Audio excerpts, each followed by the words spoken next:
너무 좋았습니다. 귀한 찬양 감사드립니다.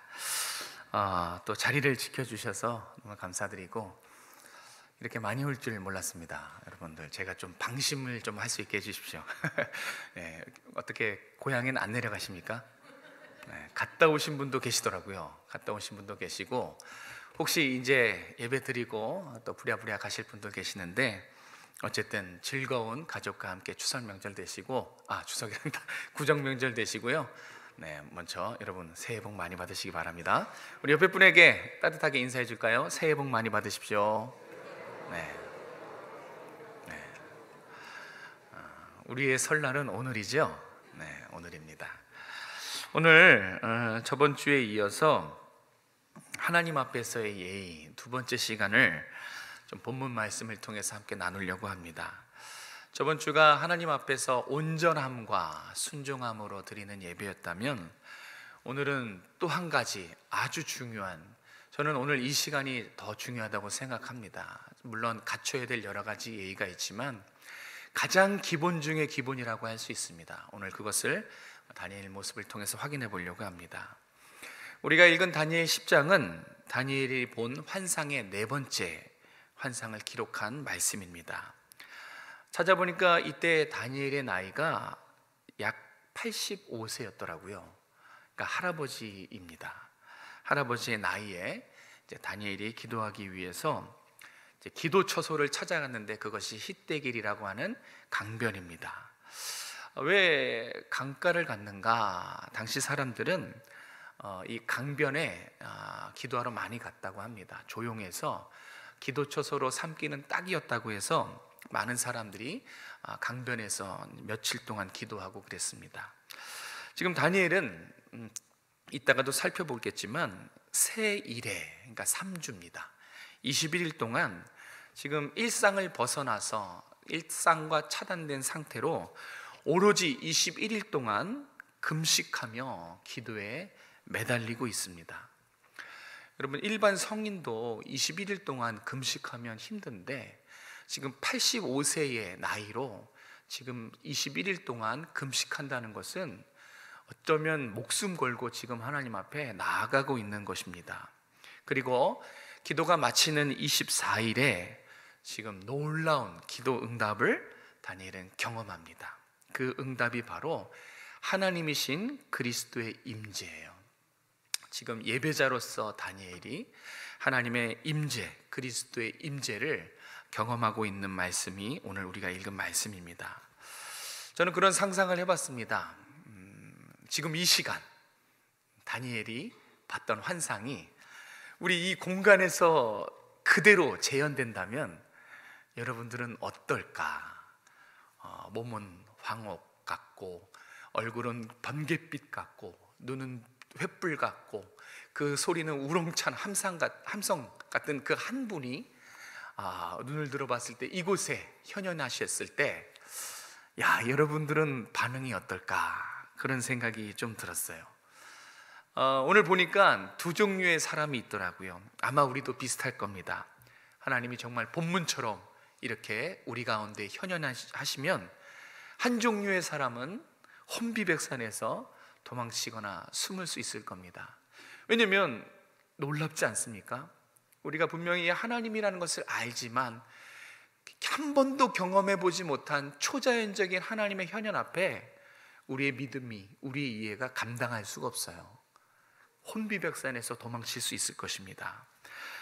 또 어떤 분들은 혹시 다니엘처럼 홀로 하나님의 임재 가운데 나아갈 수도 있을 것 같습니다. 둘 중에 하나예요. 도망치거나 하나님의 임재 앞으로 목숨 걸고 나아가거나. 자, 오늘은 하나님 앞에 홀로 선 이 다윗을 살펴보려고 합니다. 임재 앞에 홀로 선 다윗의 모습, 다니엘의 모습을 통해서 우리 예배자가 하나님 앞에서 예배할 때 가져야 될, 응당 가져야 될 자세, 하나님 앞에 예의가 무엇인지 한번 살펴보도록 합니다. 우리 좀 길지만 5절에서 7절까지의 말씀을 한번 같이 읽어볼까요? 5절에서 7절입니다. 시작. 그때에 내가 눈을 들어 바라본즉 한 사람이 세마포 옷을 입었고 허리에는 우바스 순금띠를 띠었더라. 또 그의 몸은 황옥 같고 그의 얼굴은 번갯빛 같고 그의 눈은 횃불 같고 그의 팔과 발은 빛난 놋과 같고 그의 말소리는 무리의 소리와 같더라. 이 환상을 나 다니엘이 홀로 보았고 나와 함께한 사람들은 이 환상을 보지 못하였어도 그들이 크게 떨며 도망하여 숨었느니라. 아멘. 네, 이 5절에서 7절 말씀에 우리가 기억해야 될 메시지가 하나 있습니다.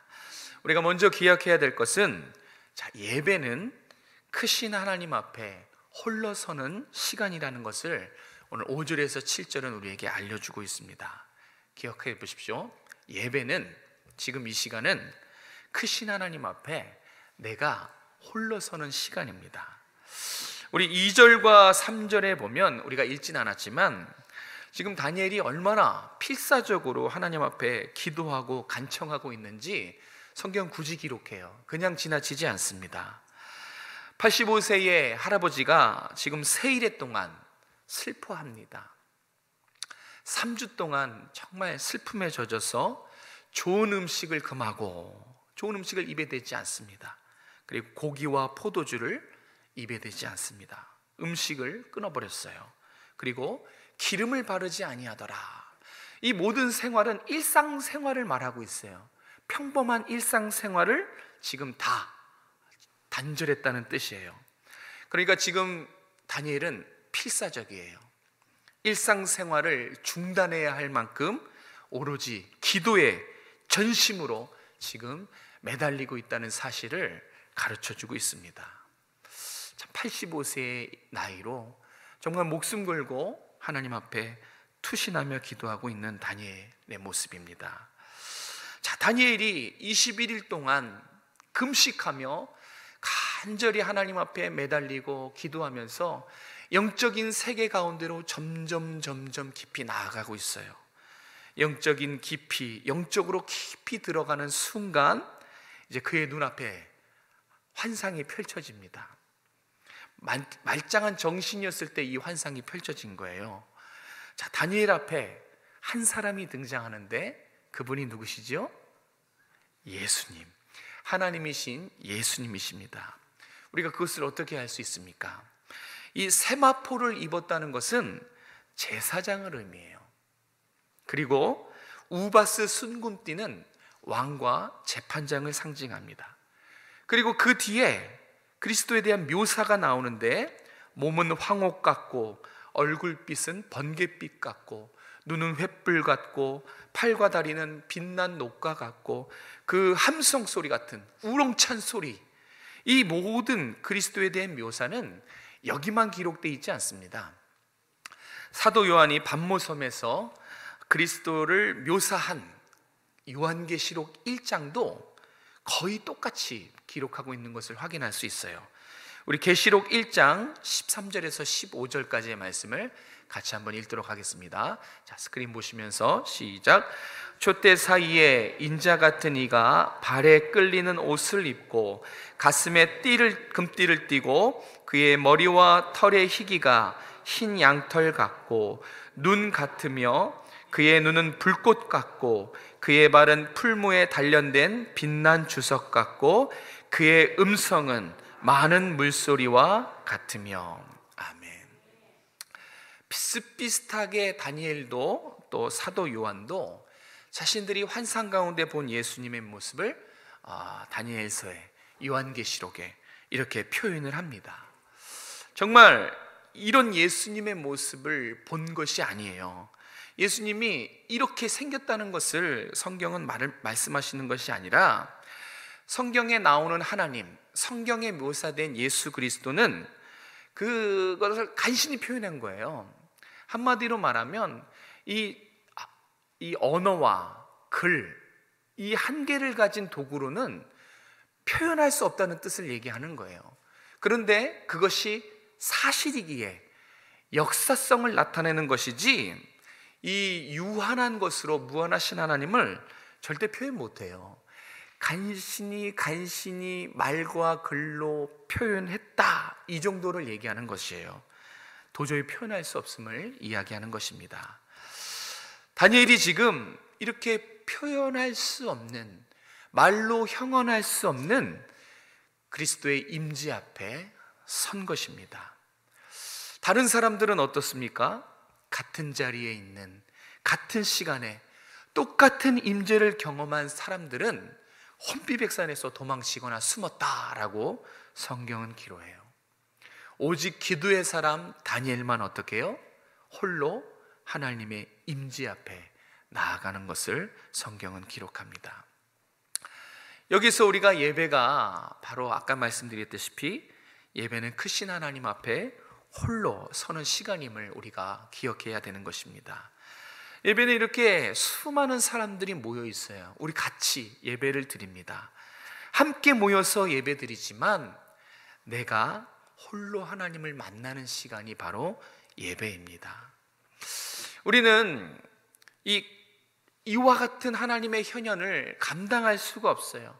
우리의 믿음의 분량과 우리의 이해로는 이 하나님이 이곳에 나타나시면 우리가 감당할 수 없기 때문에 하나님이 구약의 방식으로 나타나지는 않으십니다. 그런데 하나님은 동일하게 역사하십니다. 단지 현현하지 않으실 뿐이지 성령께서 하나님의 말씀을 통해서 우리에게 하나님의 살아계심과 그분의 힘과 능력을 깨닫고 믿어지게 하세요. 더 놀라운 방법이지요. 눈으로 보고 믿진 않지만 우리가 믿는 살아계신 성령께서 지금 이 시간에 내 안에, 내 곁에 살아 역사하셔서 들려지는 이 말씀이 하나님의 말씀으로 깨닫게 하시고 이 말씀을 통해서 하나님의 살아계심과 그분의 힘과 권능과 능력을 내 의지로가 아니라 믿어지게 만드세요. 그래서 우리는 말씀을 통해서 하나님의 살아계심과 하나님의 하나님 되심을 경험하는 거예요. 그 하나님을 이 시간 만나는 것, 내가 홀로 하나님과 이 시간 만나서 하나님을 알고 교제하는 것, 그게 예배라는 것을 꼭 기억하셨으면 좋겠어요. 우리가 만약에 다니엘처럼 정말 깨지고 상한 심령으로 하나님과의 만남을 사모하고 성령께 간절히 기도한다면 우리 예배 시간은 전혀 다른 예배로 바뀔 것입니다. 하나님이 여러분 그렇게 하나님의 임재를 사모하고 그렇게 하나님의 만남을 사모하고 간절히 기도하는 자에게 똑같은 예배, 똑같은 시간, 똑같은 장소지만 그런 사모하는 심령에게 예배 가운데로, 임재 가운데로 초대하십니다. 똑같은 시간, 똑같은 장소지만 이전과 다른 예배가 되는 것이에요. 어떨 때 그렇게 돼요? 우리가 하나님 앞에 깨지고 상한 심령으로 하나님과의 만남을 사모하고 간절히 성령님께 기도하면 하나님 이 예배 가운데 은혜를 베풀어 주시고 하나님의 임재를 경험하는 예배가 되게 하여 주시옵소서. 이렇게 사모하는 간절한 심령에게 하나님의 임재 가운데로 초대하신다는 것입니다. 완전히 예배가 달라지지요. 예전 같았으면 정말 하나님의 살아계심과 임재, 관심도 없고 들어도 깨닫지 못하고 그냥 도망가는, 흩어져 사라져버리는 그런 사람들과 같았다면 우리의 마음 자세를 바꾸고 하나님의 살아계심을 사모한다면 이제는 그 예배, 똑같은 장소, 똑같은 시간의 예배지만 완전히 다른 예배를 경험하게 될 것입니다. 우리는 우리의 예배 회복을 위해서 정말 간절히 사모해야 돼요. 이 드려지는 이 예배가, 주일날 한 번 드려지는 하나님 앞에 나오는 이 예배가 살아있는 예배, 하나님의 임재와 영광을 맛보는 인격적인 예배가 되도록 여러분 사모하셔야 돼요. 그런 사모하는 영혼에게 하나님이 만나주십니다. 믿으시는 여러분 되시길 바랍니다.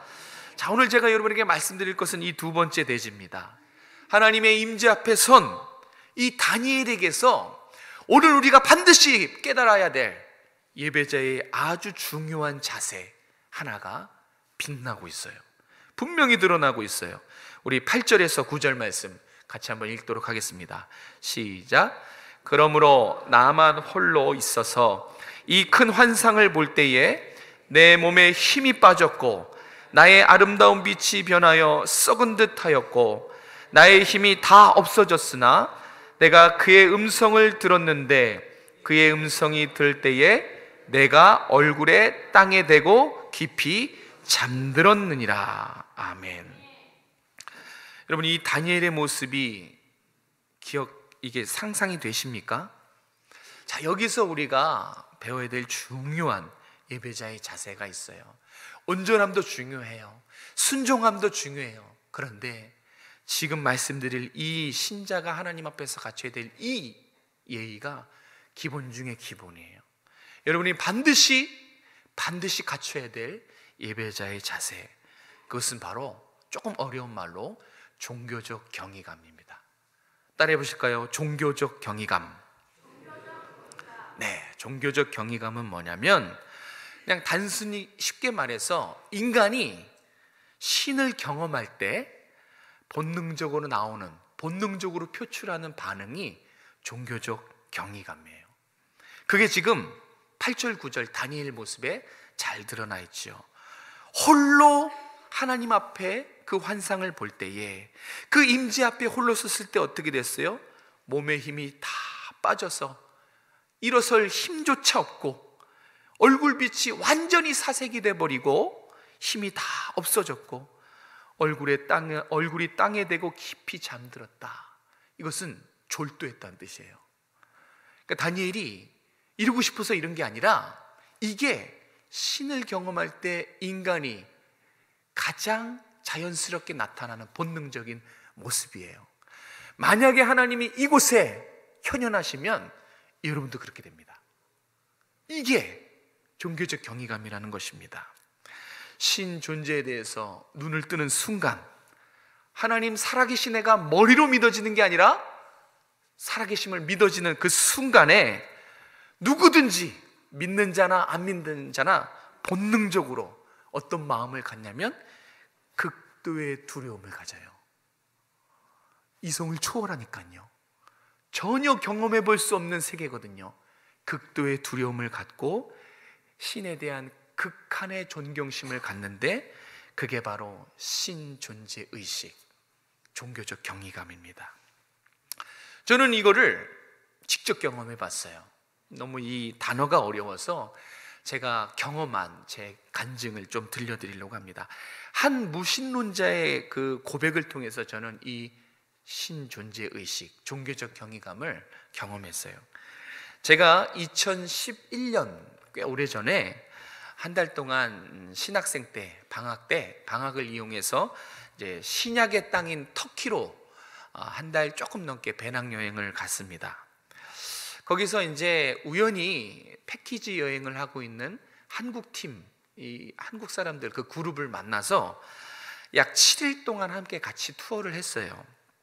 그때 이제 거기서 이제 만난 아저씨가 이제 무신론자인 오늘 제가 말씀드릴 그분이에요. 이분은 장사를 해서 좀 돈을 벌어서 이제 혼자 여행 다니는 그런 것을 좀 취미 삼아 살고 계셨던 분인데 7일 동안 저 옆에 딱 붙어가지고 너무 힘들었어요. 왜냐하면 이분은 무신론자고 저는 하나님을 믿는 사람이니까 이분이 여행 내내 종교를 비판하는 거예요. 여행 내내 입만 열면 종교를 비판하고 또 제가 사랑하는 하나님, 신을 부정했어요. 하루는 이 관광 코스 중에 그 열기구를 체험하는 그런 코스가 있었어요. 그래서 새벽 일찍 일어나서 그 탑승장으로 갑니다. 그래서 이 그 열기구의 묘미는 뭐냐면 아침에 이렇게 해가 떠오르지 않습니까? 동이 트는 거. 그것을 지상이 아니라 5,000m 상공에서 그거를 바라보는 그 자연을 경험하는 이것이 묘미예요. 그래서 그날도 한번 우리가 이분도 여기 같이 했고 저도 우연찮게 따라가게 됐어요. 저는 이제 어떻게 해서 가이드 자격으로 좀 공짜로 탑승했는데 그때 아마 한 25만 원 정도 했어요. 저 열기구를 타서 40분 동안 이제 이렇게 비행하는데 25만 원인데 며칠 전에 찾아보니까 2배로 올렸더라고요. 50만 원이에요. 한 번 타는데. 근데 그 정도 값어치는 합니다. 자, 여러분 잠깐 사진 좀 보여주시겠습니까? 방송실. 네, 열기구죠. 이제 저 중간에 이제 불을 저렇게 계속 떼어요. 뜨거운 바람을 약 1시간 동안 저렇게 그 풍선에 불어 넣어야지 풍선이 저렇게 세워집니다. 그래서 1시간 정도 뜨거운 바람이 이렇게 팽팽하게 차면 이제 이륙할 준비가 된 거예요. 그래서 저 밑에 바구니가 있는데 튼튼해요. 저 튼튼한 바구니에 약 10명에서 15명 정도 탑니다. 한 번 타면 500만 원이에요. 그죠? 40분 동안 500만 원 버는 거예요. 대단하죠? 어쨌든 저렇게 타서 이제 하늘로 올라갑니다. 하늘로 올라가면 좀 사진 그 다음 거 보여주시겠어요? 그 다음 거. 예, 좀 크게 해주세요. 저기 이제 태양이 뜬 거예요. 그런데 원래는 이 어둑어둑해졌을 때 이제 풍선을 타고 올라가면 정말 신비스럽게 저 지평선에서 이 태양이 싹 올라오는 그것이 장관이에요. 저기 지금 지평선에 태양이 많이 다 뜬 건데 어두울 때 저렇게 태양이 떠오르면 이 어둠이 커튼이 싹 사라지듯이 커튼이 이렇게 어둠이 싹 사라지면서 이 탄성이 자아나게 되죠. 와, 정말 놀랍다. 저는 속으로 하나님 만드신 세계가 정말 황홀하다 이제 그러고 있었고, 자, 저 어둠이 이렇게 싹 가시면 태양이 떠오르면 또 탄성이 나와요. 뭔 탄성이 나오냐면 그 뒤로 돌려주시겠습니까? 다음.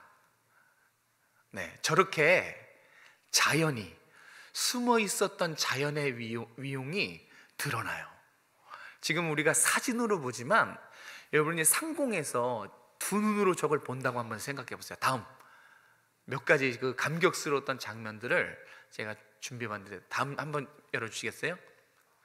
그 다음. 예, 바로 갔네요. 저는 저때 와, 정말 제 처음으로 자연이 이렇게 위대하고 하나님 만드신 자연책에 정말 사람이 하나님을 느낀다 그랬는데 그건 맞는 말이었어요. 자연의 위용과 하나님 만드신 솜씨를 경험하게 되면 정말 찬양이 절로 나와요. 너무 황홀하고 얼마나 신비스러운지 몰라요. 자, 제가 하고 싶은 말은 이제 저 무신혼자 아저씨 이야기예요. 저기 살짝 머리 까지신 그 아저씨 보이죠? 네, 저분이 그 무신론자 아저씨입니다. 저를 그렇게 일주일 동안 괴롭혔던. 근데 저는 제가 저 옆에서 이제 찍은 건데 저 아저씨가 심취해 있으면서 연신 뭐라고 얘기해요. 그런데 제 얘기에 분명히 들렸어요. 저분의 저 고백을 저는 아직도 생생하고 잊을 수 없어요. 저분은 늘 하는 말이 주장하는 게 뭐냐면 종교는 그냥 문화다. 문화. 종교는 그냥 종교. 우리 기독교, 불교, 천주교는 그냥 문화일 뿐이에요. 믿지를 않아요. 그리고 이 세상에 신은 존재하지 않는다. 무신론자입니다. 그리고 제가 물어봤어요. 그럼 죽으면 어떻게 되느냐? 죽으면 끝이다. 사후 세계가 어디 있느냐? 정말 뼛속까지 무신론자였어요. 그런데 그렇게 연신 무신론의 어떤 그 고백을 했던 저 입에서 저와 똑같이 자연을 보고 하나님의 놀라운 솜씨를 보고 정말 놀라운 고백이 쏟아져 나왔어요. 자연을 연신 경탄하면서 저 입으로 뭐라고 고백했냐면 이거 둘러보면서 이건 신의 솜씨라는 거예요. 사람의 솜씨가 아니라는 것이죠. 도저히 믿겨지지 않는 자연의 그 위용 앞에 사람은 절대 저렇게 못 만다는 것이 그의 판단이었어요. 그리고 나서 이건 신의 솜씨라고 무신론자 입에서 지금 고백하는 거예요. 저는 그때 정말 감격스러웠어요. 자연도 놀라웠지만 한 무신론자 입에서 하나님을 고백하는 그게 더 놀라웠어요. 그의 마지막 고백은 정말 저로 하여금 기쁘게 만들었어요. 마지막 이 무신론자 아저씨의 마지막 고백이 뭐였냐면 짧았어요. 신은 있구나. 와, 정말 여러분 무신론자 절대 못 깨요. 그런데 40분 동안 하나님이 만드신 자연을 보고 그가 한 말은 신은 있었네 였어요. 안 놀라십니까? 저는 너무 놀랐어요. 신은 있구나. 신존재 의식이에요. 이게 바로 종교적 경이감이다. 여러분이 이 자리에 오면 만끽해야 될, 가지고 있어야 될 바로 그 마음이 저 아저씨가 신은 있구나 했던 그 종교적 경이감, 이것이 예배자에게 너무너무 중요한 기본 자세입니다. 왜냐하면 여러분도 공감하시겠지만 오늘날 예배의 감격과 생동감 있는 우리의 신앙 정말 찾아볼 수가 없어요. 하나님 앞에 나와서도 이런 하나님의 임재와 영광을, 그 감격을 10년, 20년 신앙생활했지만, 매주 예배를 드렸지만 찾아보기가 쉽지 않아요. 옛날에 우리의 신앙의 선배들은 정말 예배를 사모하고 하나님의 임재를 사모해서 예배 자리에서 앉으면 눈물을 흘렸던, 감격에 눈물을 흘렸던 그런 신앙의 선배들이 정말 많았어요. 그런데 시간이 가면 갈수록, 풍요로운 시간, 편리해지면 편리해질수록 정말 우리의 예배와 우리의 신앙생활에 이 살아있는 임재의 예배, 살아있는 꿈틀거리는 이 신앙의 감격이 점점 사라지고 있어서 정말 우리가 반드시 회복해야 될 것, 여러분의 예배와 여러분의 신앙이 반드시 회복해야 될 것 있다면 바로 하나님 앞에 홀로 서는 것, 하나님 앞에서의 본능적인 이 반응. 다니엘은 졸도했어요. 다니엘은 힘이 빠져서 서 있을 수조차도 없었어요. 바로 그와 같은 하나님의 임재의식, 이 종교적 경이감이 너무너무 필요합니다. 지금 우리가 그 어느 때보다 하나님의 살아계심과 하나님의 역사를 실감하는 이 예배가 그 어느 때보다 절실하다는 사실을 여러분 기억하셨으면 좋겠어요. 왜 우리가 이 예배를 살아있는 예배로, 정말 하나님의 임재와 영광이 가득한 예배로 회복시켜야 됩니까? 바로 우리 자녀들, 다음 세대들 때문에 그래요. 우리 다음 세대들에게 무엇을 물려주시겠습니까?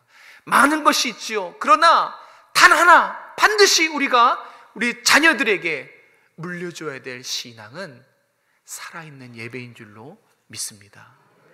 정말 이곳에 나오면 하나님을 경험하는 거예요. 예배 가운데 나오면 하나님을 만날 수 있고 하나님의 임재와 하나님의 영광을 경험할 수 있는 그 예배, 그 예배를 우리 다음 세대들에게, 방황하는 다음 세대들에게 반드시 물려주려면 우리의 예배가 달라져야 돼요.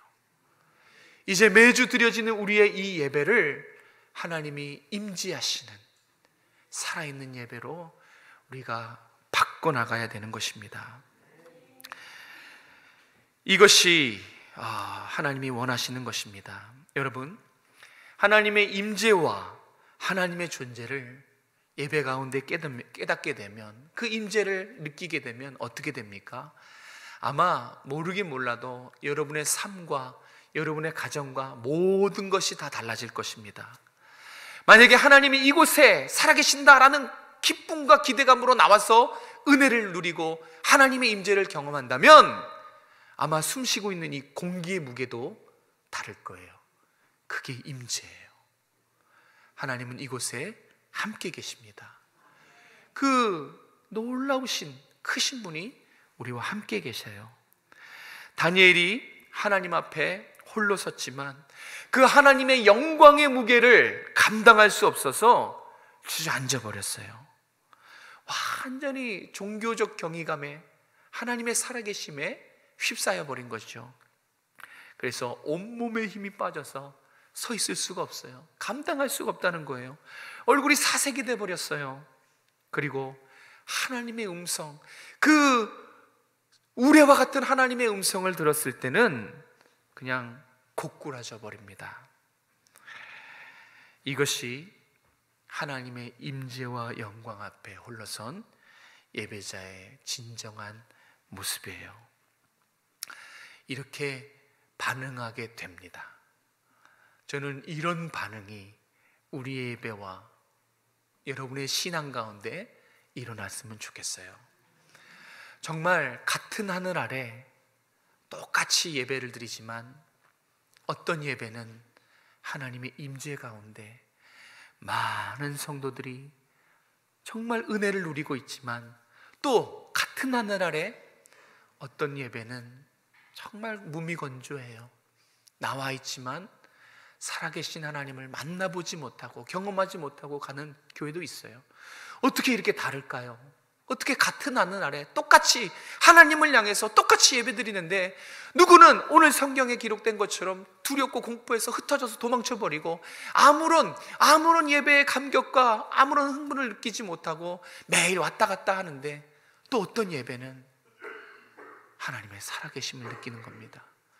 하나님의 임재를, 살아계심을, 크심을 경험하는 그런 예배가 있습니다. 오늘 이 다니엘 모습을 통해서 성경은 우리의 예배 가운데 이런 종교적인 경외감을 가지고 만나야 할 유일한 분이 누구인지 가르쳐주고 있습니다. 그날 다니엘 앞에 나타나셨고, 변화산에서 수제자들에게 나타나셨고, 또 밤모섬의 사도 요한에게 나타나신 분, 그분이 누구시죠? 예수 그리스도, 하나님이신 예수 그리스도 믿으시죠?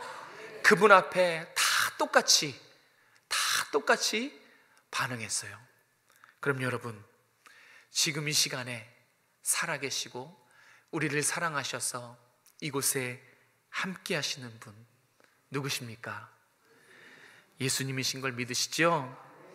그럼 여러분, 이제 앞으로 하나님이 우리와 함께 계신다고, 성령님이 우리의 기도를 들으신다고 믿으신다면 이제 앞으로 어떻게 예배드리시겠습니까?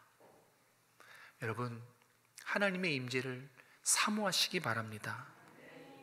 하나님의 임재를 기대하시는 예배가 되셨으면 좋겠어요. 반드시 하나님이 살아계심을 여러분 가운데 나타내실 것입니다. 우리 옆에 분에게 인사하겠습니다. 하나님의 임재를 기대합시다.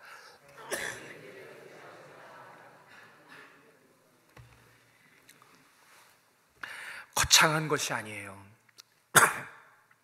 임재를 사모하는 것, 전혀 기대 없던 마음에 하나님의 임재를 확인하고 그 크심을 기대하는 마음으로 나오는 것, 그리고 살아계신 성령님께 다니엘처럼 정말 오로지 하나님의 임재 가운데 들어가는 것을 위해서 기도한다면 분명히 그 마음 가운데 하나님은 임재 가운데 초청하실 것입니다. 왜 지금은 이런 살아계신 하나님을 만나는 예배, 종교적 경외감을 실감하는 이 본문의 이런 다니엘 같은 이런 예배가 잘 경험할 수 없는 걸까요? 두 가지 때문에 그렇습니다. 첫 번째는 의외로 우리가 하나님이 누구신지 잘 몰라요. 하나님을 안다고 하지만 우리는 잘 몰라요. 왜? 하나님을 알면 예배의 수준이 달라집니다. 하나님을 알면 예배의 자세가 달라져요. 그래서 올해 표가 뭐예요? 힘써 하나님을 알자. 내가 그동안 게을러서 하나님의 위치가 이 정도였어요. 그리고 나의 위치가 이 정도였어요. 그러면 예배의 수준과 감격과 은혜는 딱 이 정도예요. 그런데 하나님을 힘써 알고 예배 가운데 하나님을 만나면 만날수록, 하나님의 자리를 찾아가면 찾아갈수록, 나의 자리를 찾아가면 찾아갈수록 이만큼이 예배의 은혜입니다. 이게 예배의 감격이고 여러분의 수준이에요. 그러니까 매일 이 정도 수준에서 하나님을 바라보면 감동도 기쁨도 크지가 않아요. 그런데 하나님의 임재를 경험하고 영광을 경험하고 그 앞에 내가 얼마나 작은 존재인지 이 무한한 간격을 깨달으면 깨달을수록, 그 사랑의 크기와 넓이와 깊이와 높이를 깨달으면 깨달을수록 이게 여러분의 예배 가운데 누리게 될 은혜인 것입니다. 하나님을 알면 예배는 달라지게 돼 있어요. 예배가 달라지면 그렇게 바꾸고 싶었던 여러분이 달라지고요, 그렇게 변화시키고 싶었던 여러분의 삶이 달라져요. 그 시작이 하나님을 힘써 아는 것입니다. 왜 우리가 하나님을 실감하는 살아있는 예배를 드리지 못하는가? 두 번째, 하나님의 임재와 영광을 사모하지 않기 때문에 그렇습니다. 여러분, 정말로 여러분에게 여쭤봅니다. 이 자리에 나오실 때 여러분의 마음의 중심이 하나님의 임재를 경험해야지, 하나님의 영광을 사모해야지, 그런 마음으로 나오셨습니까? 그런 마음으로 나오셔야지 다니엘처럼 하나님의 영광 때문에, 하나님의 임재 때문에 정말 일상생활도 포기할 정도로 하나님의 만남을 사모하고 목숨 건 기도로 준비한다면 분명히 여러분은 하나님의 살아계심을 경험하는 예배가 될 줄로 믿습니다. 아무런 노력도 없이, 아무런 기대감 없이, 마음에 어떤 관심과 사랑 없이 그냥 앉아있는 것하고 간절히 사모해서 일주일 동안 기도하는 그 예배의 자세하고 같을 수 있습니까? 어느 한쪽에선 은혜 받고 어느 한쪽에선 졸다 가는 것은, 그거는 그 사람이 그렇게 하나님을 간절히 찾았기 때문이고 그 사람이 그렇게 하나님에 대해서 관심이 없기 때문에 그런 거예요. 정말 하나님의 임재와 영광을 사모하는 예배가 되시길 바랍니다. 말씀을 정리합니다. 사랑하는 성도 여러분, 우리가 경험하는 하나님은 두렵고 떨린 마음으로 극진히 섬기고 높여야 될 유일하신 분이에요. 적당히 섬기고 적당히 예배하고 정말 적당히 해야 될 뿐이 아니라 오늘 본문에서처럼 극진히, 극도의 두려움과 극한의 존경심을 가지고 예배해야 될 유일하신 분입니다. 여러분의 예배가 하나님의 크고 놀라우심과 하나님의 임재를 경험하는 예배가 되셨으면 좋겠어요. 그러기 위해서는 많은 것이 필요하지 않아요. 예배를 사모하시기 바랍니다. 정말 기도해 보세요. 하나님의 임재를 실감하는 그런 예배가 되게 달라고 힘써 기도하시기 바랍니다. 간단한 이 두 가지, 그러나 잘 지켜지지 않는 이 두 가지가 여러분의 예배의 수준을 판가름했고 판가름할 것이고 판가름하고 있다는 것을 기억하셨으면 좋겠습니다. 저는 바라봅니다. 소망해봅니다. 우리가 매일 주일날 드리는 이 예배가 온 우주 만물을 창조하시고 억만제약에서 구원하신 그 하나님의 이름에 합당한 영광을 올려드리는 살아있는 예배가 되기를 저는 소망하고 매일 기도합니다. 그래서 누구든지 우리 예배 가운데 찾아오면 하나님의 숨결을 경험하고 하나님의 살아계심과 그분의 크고 하나님의 하나님 되심을 발견할 수 있는 그런 예배가 되기를, 그런 여러분의 신앙이 되기를 늘 기도하고 소망합니다. 여러분이 살아있는 예배자가 되기를 주님의 이름으로 축복합니다. 기도하겠습니다.